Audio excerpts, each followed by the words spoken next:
Diagnóstico. Ciência. Tecnologia. Sabedoria. Dedicação. Pesquisa. Tratamento. Medical TV. A vida e a medicina. Medical TV. Tema de hoje: câncer de mama.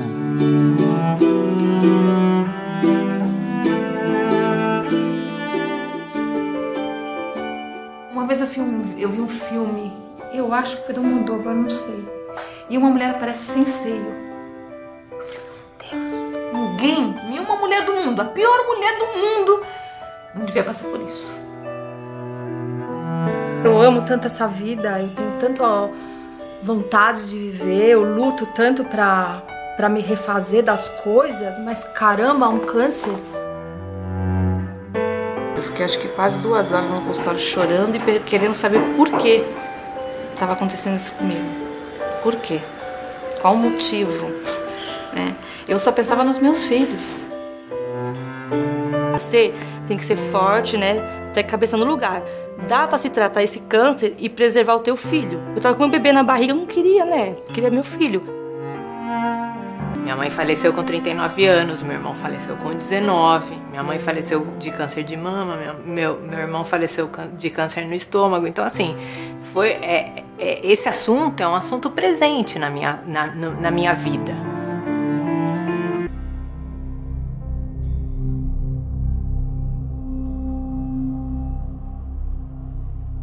Infelizmente fomos surpreendidos por um carcinoma invasivo do tal, não sei.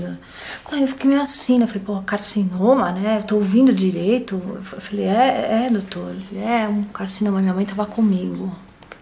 Minha mãe tava junto, minha mãe já começou a chorar. Minha mãe entrou em pânico. A pergunta sempre é por que você escolheu trabalhar com isso? Como se isso fosse um problema, como se isso fosse uma aberração, né? E eu falo que eu escolhi porque eu gosto da vida, né? Eu não estou trabalhando com pessoas mortas, eu estou trabalhando com pessoas vivas. Para dar notícia você tem que ter muita habilidade, muito conhecimento, muita formação, mas também tem que ter muita humanização. Olha, mas seu câncer é agressivo, né? É um R2 positivo, né? O tumor não está tão pequeno. Com 3 meses de gestação, ele esperou 1 mês e fez a mastectomia radical direita. Quando eu acolhi da cirurgia, a primeira coisa que eu perguntei, meu filho está na minha barriga? Tava forte, né? E lindo. É interessante a gente retirar os seus ovários no momento do parto. Eu falei, ai, doutor, mas já tirou meu seio, vou tirar meus ovários também, né? Que mulher você é eu? Careca, sem ovário e sem um peito? O câncer não escolhe classe social, mas o câncer de mama escolhe idade, sim. Ele é um câncer que muito raramente aparece antes dos 30 anos de idade. Ele normalmente começa a aparecer depois dos 40 e o pico de idade dele é por volta dos 60 anos de idade. A pior parte é essa, quando você recebe o diagnóstico mesmo, que você fica meio perdido. Eu liguei pro meu pai veio, a gente combinou uma série de coisas, foi um momento assim de muita emoção para nós dois, porque a gente estava ali fazendo um pacto de vida mesmo. Ele salvou a minha vida, né? Tá perto.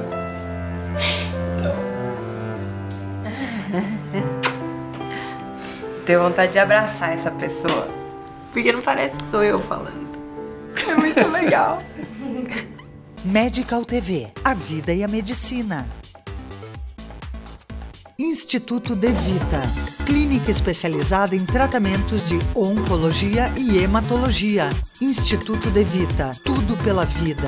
Fone 54-3214-1700, Caxias do Sul. Dr. Francisco Wiesenthiner, oncologista clínico CRM 15459. A Clínica Nova Pele conta com uma equipe multidisciplinar que reúne médicos dermatologistas, vasculares, endocrinologistas e cirurgiões plásticos. Um complexo de saúde especializado em tratamentos corporais e faciais. Nova Pele, 3214-2677. Leonardo Weissheimer, cirurgião plástico, cirurgia estética de nariz, face, mama e contorno corporal. Leonardo Weissheimer, cirurgião plástico, Caxias do Sul. Dr. Leonardo Weissheimer, cirurgião plástico, CRM 27080. Medical TV, a vida e a medicina. Tema de hoje, câncer de mama. Do ponto de vista técnico, o Os tumores de mama eles têm origem em uma desorganização celular. Por algum motivo, alguma célula do tecido mamário, que normalmente se renova a cada 30 ou 40 dias, passa a sofrer um processo de renovação anormal. O interessante é que você tem o máximo de informação possível antes de começar o tratamento. O tamanho do tumor, o estado dos linfonodos, se existe algum linfonodo axilar que aumentou de tamanho em função da presença de tumor. Existem 4 subtipos principais. Os 2 primeiros subtipos são chamados tipos luminal, A e B, que são células que dependem muito de receptores hormonais. Elas dependem muito da presença de hormônios femininos que alimentam essa célula e fazem com que ela cresça. Depois nós temos um tipo de câncer de mama bastante grave, que ele não tem receptores hormonais, mas ele tem uma proteína que se chama HER2 na sua superfície. Essa proteína está expressa em grande quantidade na superfície dessas células malignas e ela confere à célula maligna características de agressividade, de invasividade, de metastatização muito grandes. Então são pacientes que têm rapidamente, após o diagnóstico, começam a ter metástases. Em geral são metástases para órgãos nobres, como o fígado, o cérebro, o pulmão. O bom do HER2 é que hoje em dia nós temos drogas específicas para tratar esse grupo de mulheres. E o último grupo importante são as chamadas mulheres com câncer triplo negativo porque elas não têm nem os 2 receptores hormonais, nem a proteína HER2, então elas não têm nada que na superfície da célula tumoral que as caracterize, e que também são tumores bastante agressivos, contra os quais hoje em dia nós dispomos apenas da quimioterapia para tratar.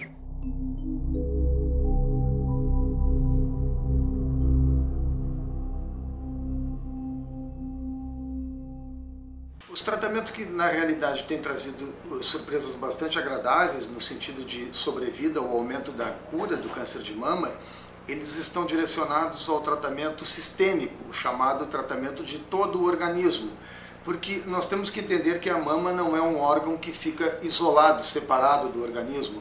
A mama é um órgão que faz parte do nosso organismo.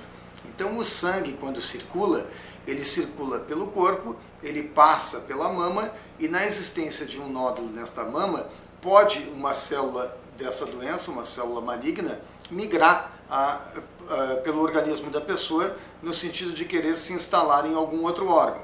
Nesse sentido, os tratamentos medicamentosos, que envolvem aí a chamada quimioterapia, a antiga quimioterapia, que ainda cumpre o seu papel, a hormonioterapia, ou agora mais recentemente os tratamentos alvos, ou seja, aqueles tratamentos que visam atuar somente nas células da doença, protegendo indistintamente as células boas do organismo, não atuando nesse grupo de células. Eu não me senti mal, me senti bem com a químio, sabe? Eu enjoava muito pouco.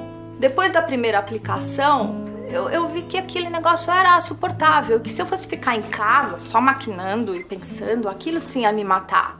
O diagnóstico pode ser feito de 2 maneiras.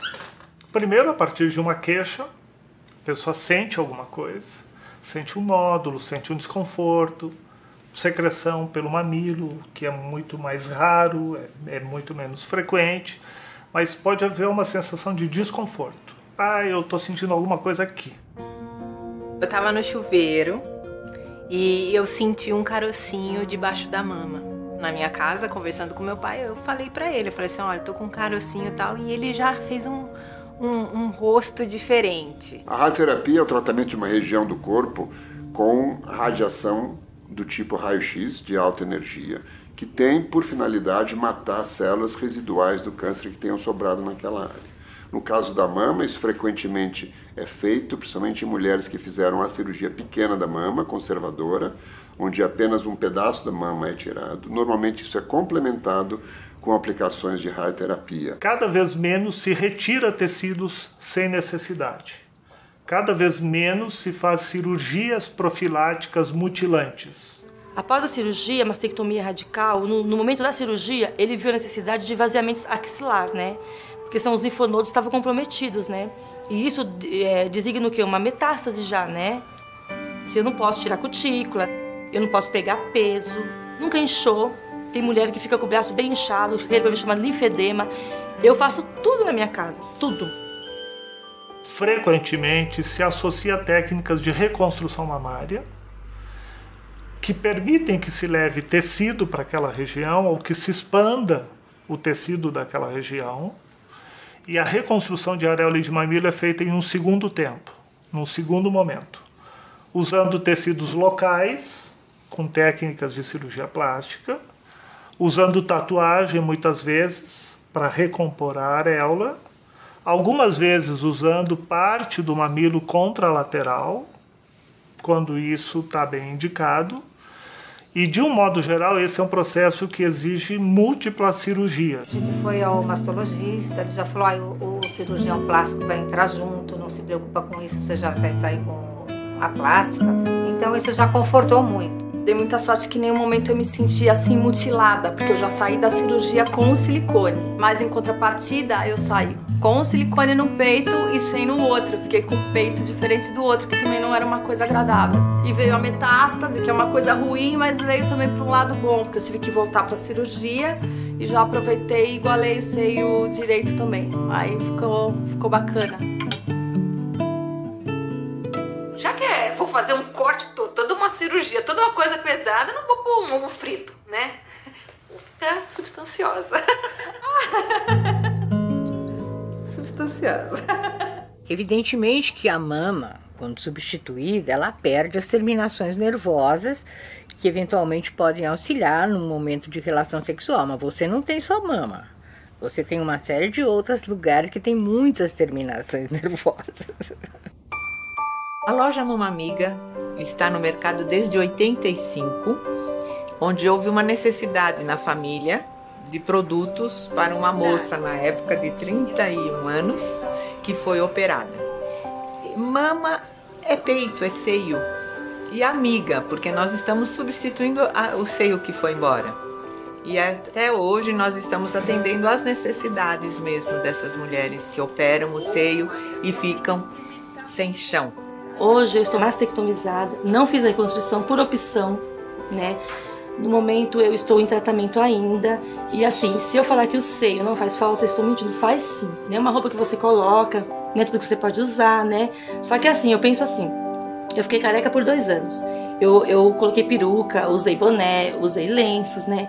E o seio, eu também consegui, né? Usando a prótese de um jeitinho ali, outro aqui. Ela perdeu uma parte do corpo, que é uma parte importante.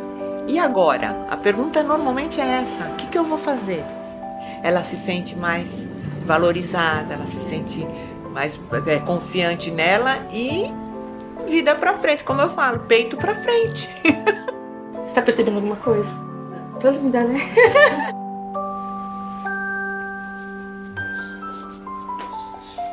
Assim. Muita gente falava, aquela moça que gosta de faz estilo, que gosta de que tá sempre de lenço, né? Às vezes as pessoas nem percebiam que era o câncer. Uma das coisas que eu fiz foi conversar na escola, né? Pra ver se essa psicóloga dá uma força.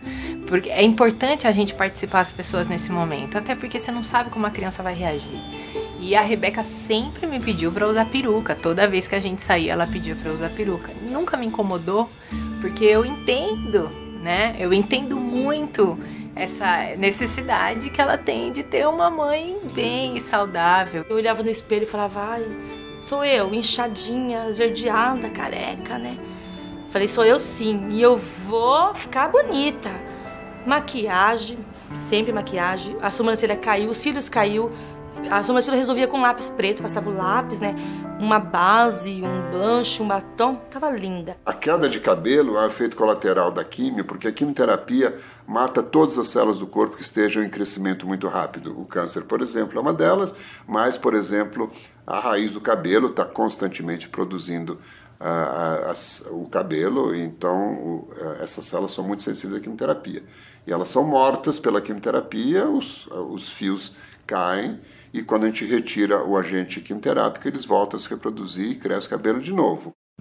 Eu não me adaptei muito com lenço e nem com peruca, porque tava muito sol, eu tinha que fazer meus exames de sangue, então eu colocava meus bonezinhos. Eu tenho todas as cores, ainda hoje Eu tenho e compro boné agora pro frio. Hoje, por exemplo, seria esse que eu iria usar. Eu acho a mulher muito mais que um peito, que um cabelo, como eu acho qualquer ser humano muito mais que um peito, um cabelo, uma altura, uma magreza, uma gordura.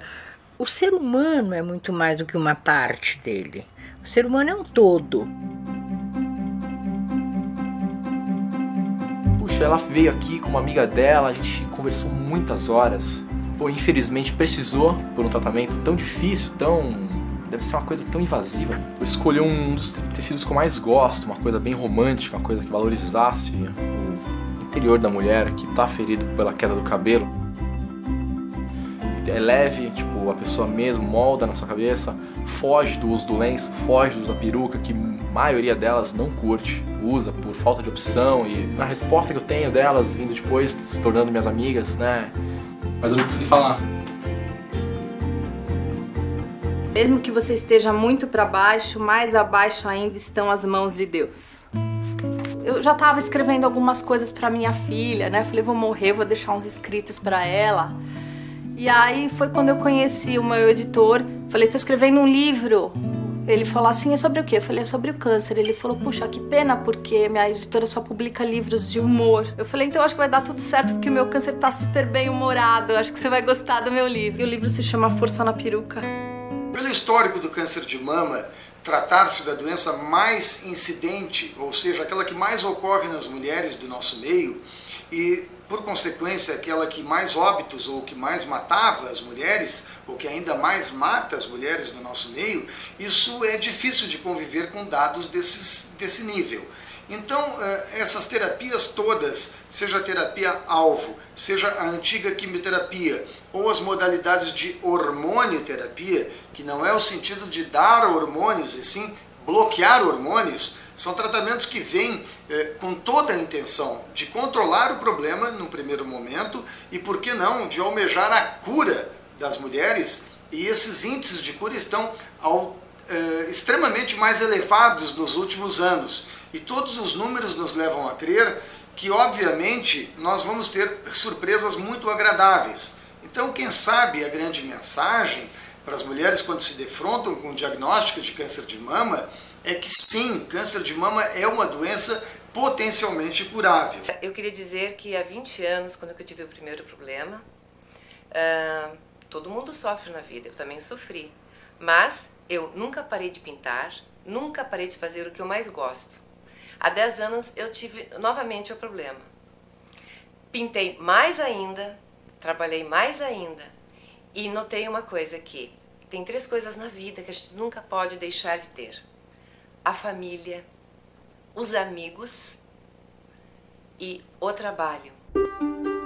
Porque a gente mexe com cores, a gente mexe com texturas, a gente combina cores. Às vezes eu ficava igual uma máquina, fazendo, olhando.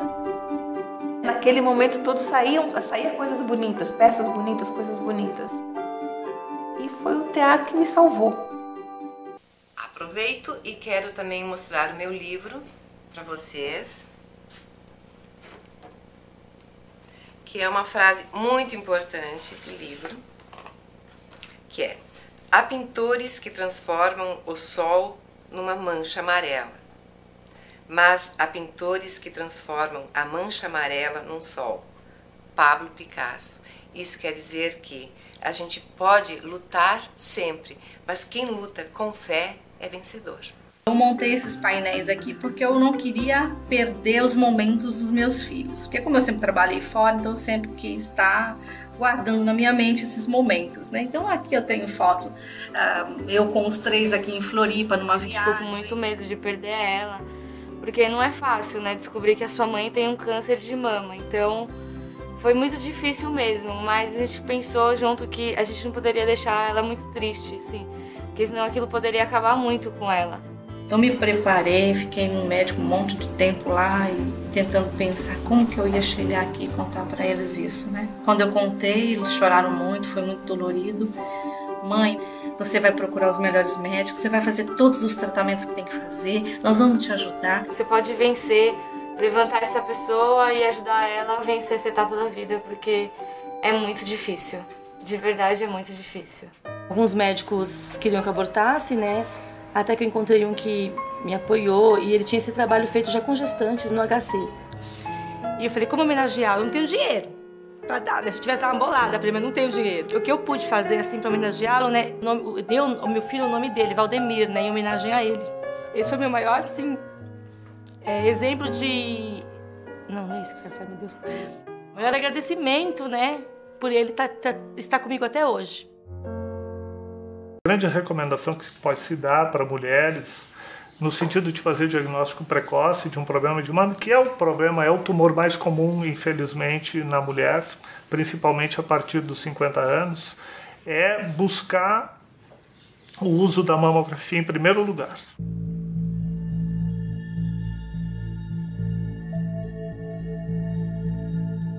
A minha mãe, né, em primeiro lugar, ela fez toda a diferença. Os médicos que me passaram muita confiança. A minha filha, que é uma menina nova, ela nunca chorou, nunca me deu trabalho nesse sentido, sabe? De eu ter que consolá-la, ela foi muito forte. E meu namorado também, sabe? Então, estamos aqui, né? Passou? Graças a Deus passou tudo, né? Eu sou uma mulher de peito, porque eu tenho uma família de peito.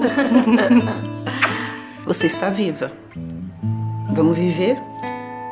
Vamos escolher viver? A gente tem um número enorme de pacientes que hoje estão curados ou que já estão curados há muitos anos. Isso, evidentemente, é a grande recompensa que o oncologista clínico tem no seu trabalho diário. Os médicos dizem que a alta do câncer é 10 anos. Né? Hoje eu estou fazendo 5 anos do diagnóstico. E para mim, já é muito mais do que meio caminho andado. Foi muito bom saber que a gente sobreviveu. O histórico das terapias-alvo no nosso meio, eles têm, em estudos experimentais, um pouco mais de 15 anos, quem sabe. Na prática médica, eles tiveram uma incidência de uso muito mais direcionado a essa última década, a virada do século e essa década que nós estamos vivenciando a partir do ano 2001 e na sequência com os anos 2010, 2011. Isso, sem dúvida nenhuma, trouxe um novo panorama para todas as pacientes, tanto na qualidade de vida quanto na expectativa de poder conviver com uma doença que hoje muitas vezes pode ser comparada ou equiparada a uma hipertensão arterial ou um diabetes, onde as pessoas podem perfeitamente conduzir o seu tratamento uma vida inteira e não ter que vir a falecer. A Sul Diagnósticos tem como compromisso o conforto dos pacientes, a qualidade dos exames e a agilidade na entrega dos resultados. Realiza ecografias com Doppler colorido, punções e biópsias, densitometria óssea, raio-x e mamografia digitalizados e ressonância magnética em campo aberto. Sul Diagnósticos por imagem, ajudando o teu médico a cuidar de ti. O Fátima Educação, através da Faculdade da Escola Profissional, forma pessoas na área de gestão e saúde. Estude administração, enfermagem, nutrição, fonoaudiologia, técnico em enfermagem ou técnico em radiologia.